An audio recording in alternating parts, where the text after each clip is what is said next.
Bonjour à toutes et à tous, bienvenue dans votre hebdo de la semaine. L'essentiel de l'actualité vendéenne du lundi 2 au vendredi 6 octobre, c'est maintenant.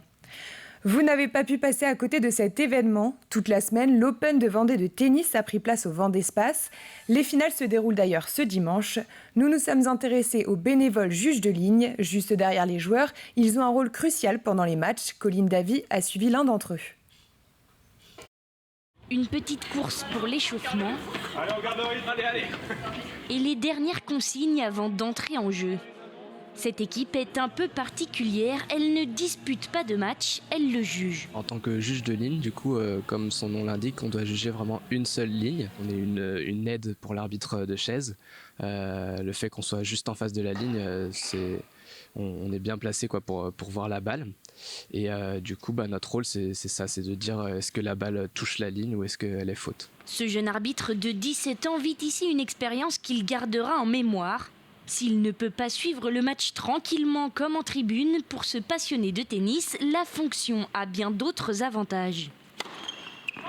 On ne peut pas regarder le match comme un spectateur, effectivement, on doit être focus, nous, sur notre ligne pour s'assurer de prendre des bonnes décisions. On rencontre de nouvelles personnes, de nouveaux rôles dans le tournoi qu'on ne peut pas connaître en fait en tant que spectateur. On découvre des nouveaux lieux aussi, justement les coulisses.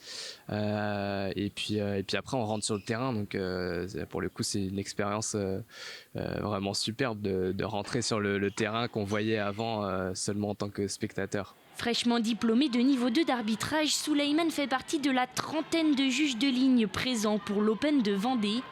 Tous sont sélectionnés sur plusieurs critères qui n'ont rien à voir avec leur niveau sportif. La voix déjà, parce que quand on est dans une salle pleine, il faut qu'on soit entendu, puisque c'est la voix du juge de ligne qui va arrêter l'échange en criant faute.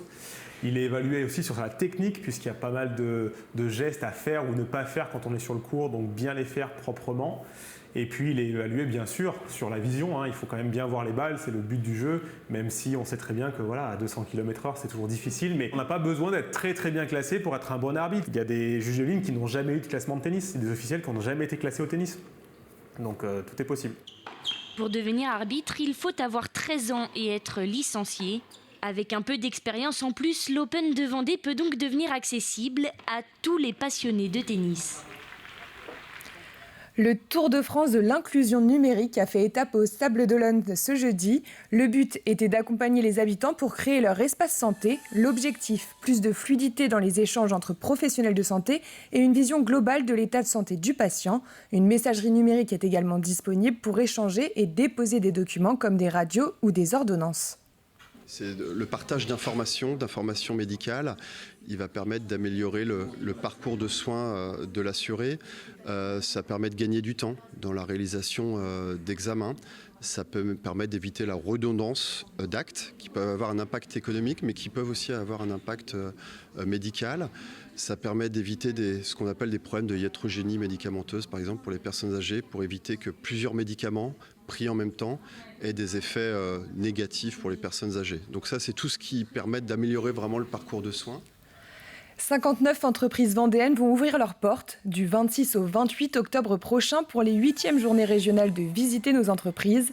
3 jours durant lesquels le grand public aura la possibilité de se rendre dans des sociétés diverses et variées, organisées par l'association Visiter nos entreprises et en partenariat avec la région et la CCI.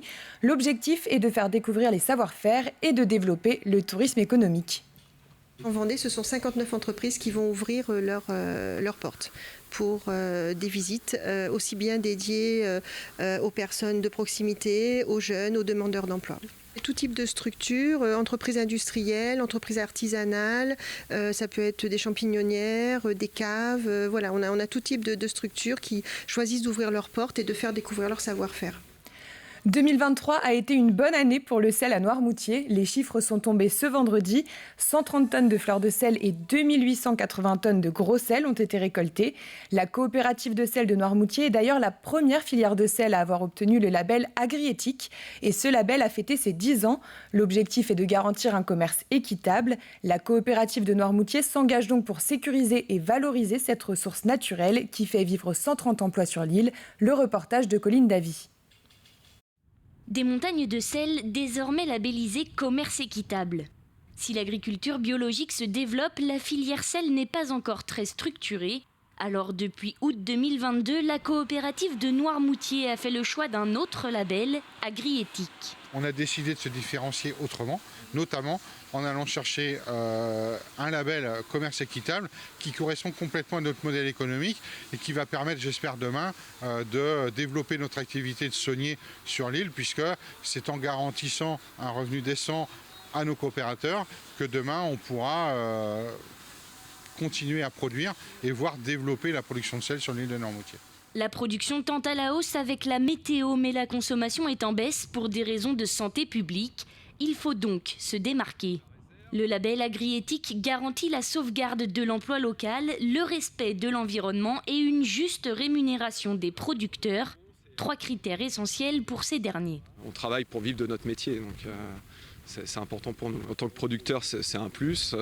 Ça permet aux consommateurs d'acheter un produit dont il saura que ça respecte certaines valeurs, de l'humain, le milieu agricole, avec une juste rémunération pour les producteurs. Des valeurs qui comptent aussi pour les acheteurs.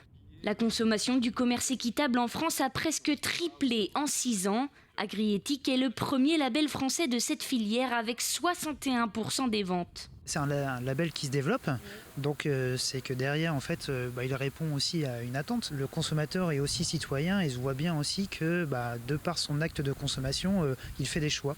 Et donc le but, nous, c'est de mieux traduire tous les engagements qui peuvent être portés par les filières alimentaires qui sont labellisées Agriéthique pour qu'ils comprennent en fait l'impact que peut avoir son choix. Comme ce sel, 597 références de produits sont aujourd'hui labellisées. Direction Les Herbiers à présent. Vendée Logement a livré de nouvelles maisons à la ville. Des logements sociaux de type 2, 3 et 4 sur une parcelle de 600 m². C'était une livraison nécessaire pour Les Herbiers qui connaît une activité économique importante. Et dans une zone tendue comme ce secteur, les prix sont hauts, d'où l'importance d'avoir des logements sociaux. Nous sommes ici aux Herbiers en zone vraiment tendue. Nous sommes dans une zone qui est une zone familiale, une aire familiale dans laquelle il y a beaucoup de salariés et leurs familles. Et malheureusement, nous n'avons pas toujours la capacité d'offrir les logements que nous voudrions, à la vitesse surtout que nous voudrions. On a été dans le bocage aux Herbiers, la commune qui a le plus construit ces 5 dernières années, 700 logements. Dans les 5 prochaines, nous sommes aussi au même rythme puisque nous avons 700 logements qui devraient être construits d'ici 5 ans. Voilà, c'est important pour nous de construire à une vitesse régulière pour arriver à maîtriser notre croissance, mais que cette croissance soit réelle et qu'on puisse attirer de nouveaux arrivants bien sûr, mais aussi permettre à nos jeunes de s'installer ici aux Herbiers. Dans le cadre des semaines de la santé mentale, une dizaine de résidents du foyer pour personnes en situation de handicap des Hauts-de-Sèvres de Mortagne-sur-Sèvre a organisé une guinguette. Pendant plusieurs mois, ils ont travaillé sur ce projet. La décoration, les invités, tout a été pensé par leurs soins.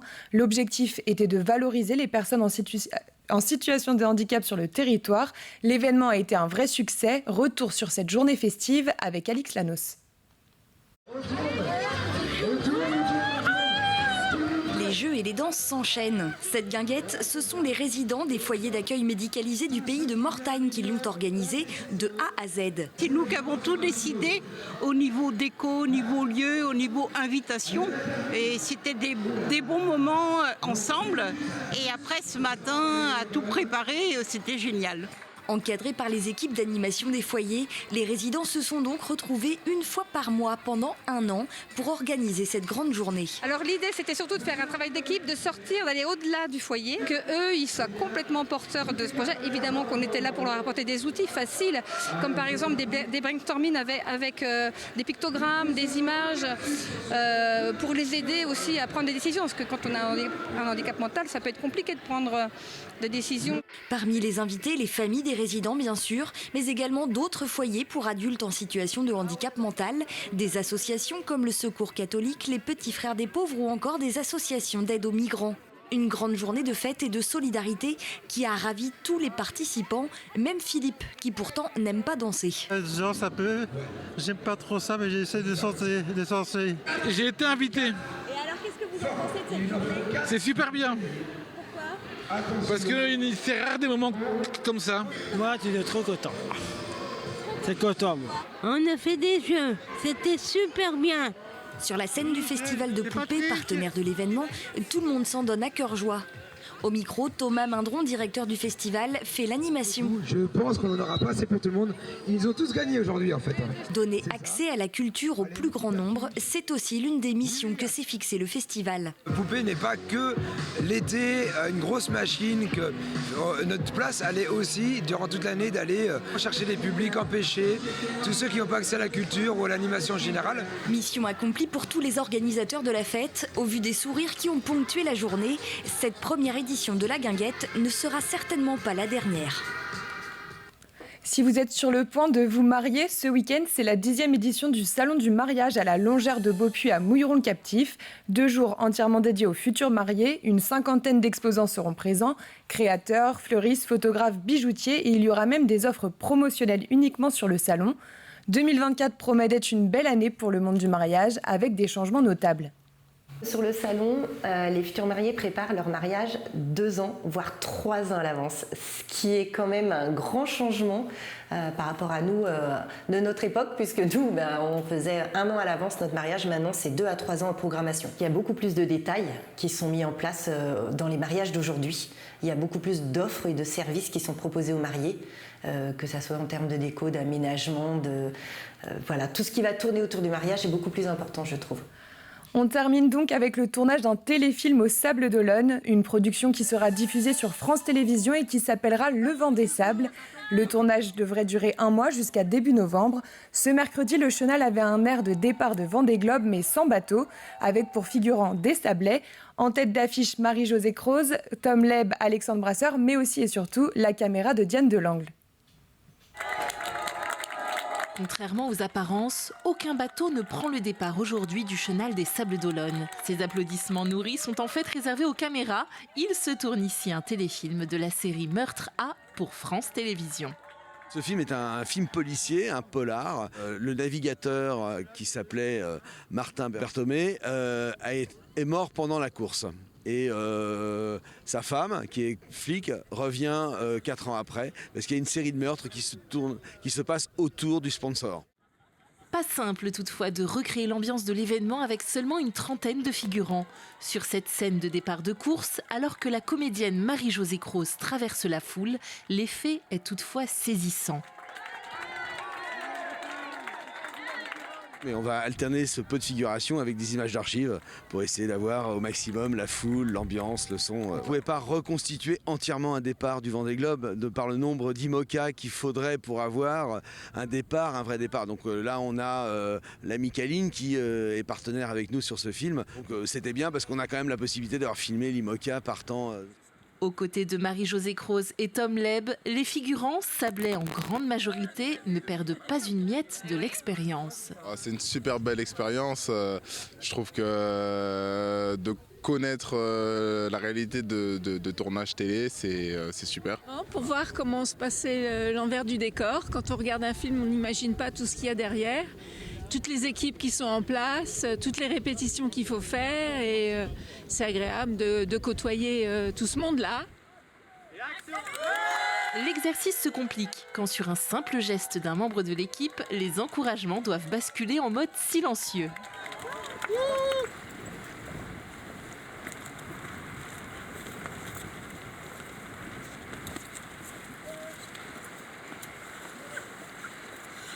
C'est coupé, merci. C'est différent quand même de pas crier, de faire semblant, c'est un peu différent, mais bon, ça va, on va quand même pas aller dire que c'est très compliqué quand même.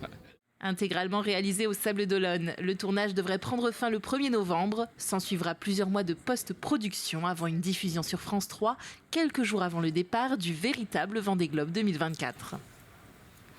C'est la fin de cet hebdo, merci de l'avoir suivi. Votre prochain rendez-vous avec l'actualité vendéenne, ce sera dès lundi matin à 7h en direct dans la matinale présentée par François Pérez. D'ici là, passez un très bon week-end sur TV Vendée.